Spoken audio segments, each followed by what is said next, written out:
Take you back to our top story now. Hundreds of people have been left destitute after a fire ravaged their homes in the Western Cape.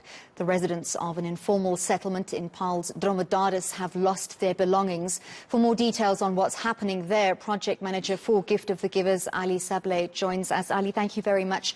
From the background visuals, I can see you are currently in Dromedaris, where this fire destroyed about 100 informal settlements, leaving, as we understand it, 400 families destitute. Can you tell us a little bit more about the plight of these people? Good morning to you and good afternoon to you and to all the listeners out there. It's quite a sad situation. Speaking to community leaders out here, as we know, for the past 21 months, most of the people living in this area are from the Eastern Cape and from other parts of the country. So many of them left home to the Eastern Cape, and we are facing a sad situation at the moment where the news had to be given to them, where they were excited to go home after 21 months. News had to be given to them that their places has burnt out, destroying everything, all their belongings. So while they're on that side, excited to go back home, they are worried what's happening here, this side as well. When they come back to this side of the world, they have no home to come into. Those who are stayed behind, we can see the trauma they are facing, because it has been a very difficult time period for them. For many of them, their savings for Christmas, in the festive period now, it will be a bleak Christmas. All their belongings, all their savings, all their clothing they bought for the children over the festive period, for the special day, all their food has completely been destroyed. Oh, that's terrible news. Ali, we know that the Gift of the Givers does such incredible work to support people in difficult circumstances. What are you able to do for the residents in Dromedaris who've lost, as you say, everything? Okay, we are here today to bring urgent humanitarian aid in terms of, when we came here, the first thing they said they were hungry.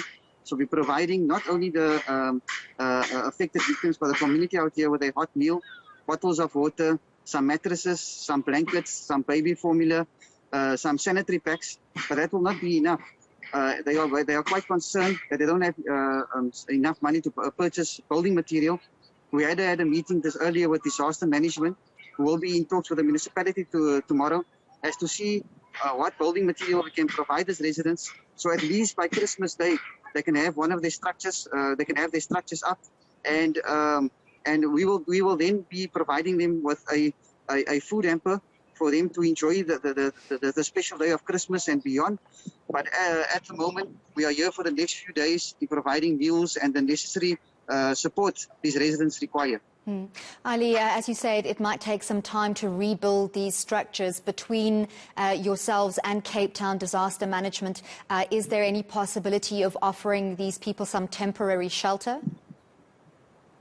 Some of them are being housed in shelter, especially the elderly and the young children. The rest of the community is scared to leave their plots. They said someone else will take their plots. So the sickly, the elderly and the children are in shelters. So we're supporting them there as well, making sure that they are comfortable as possible. But as we know, we're in the COVID-19 pandemic, fourth wave. Not too many people can be accommodated in those halls. So it's quite a sad situation. But that's why the meeting with the disaster management and the municipality is very important tomorrow, to see what structures or what support we can give the residents to get their lives back to normality. And thereafter, when people come back from the Eastern Cape, I've listened to some of the residents here. I spoke to a person from the Eastern Cape earlier whose place burned down. She said all her children's clothing and books for the next year were in there as well. So it looks like we're going to have to offer some support in terms of new school clothing and stationery packs for these kids as well. Ali, we've seen a number of fires, especially in Paarl, over the last couple of days. In your interactions with first responders, the fire brigade and police who attend to these kind of scenes, have you been able to establish what caused this fire? Okay, they're still busy investigating, but as we know, when the fires occurred, this region was experiencing quite strong gale force winds. So there's still investigation going on, but with talks going by, some said it was a candle that fell over, and with the strong winds we had, it was too difficult for firefighters to control the fire. So investigation is still going on, but we're having quite good weather now, so the mop-up operations is taking place. The main concern is at the moment just to make sure the residents are back on their feet and to make them as comfortable as possible.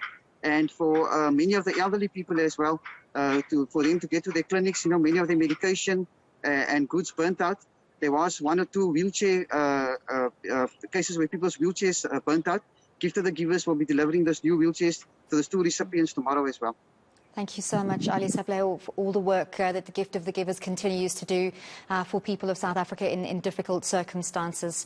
Thank you very much and for your time.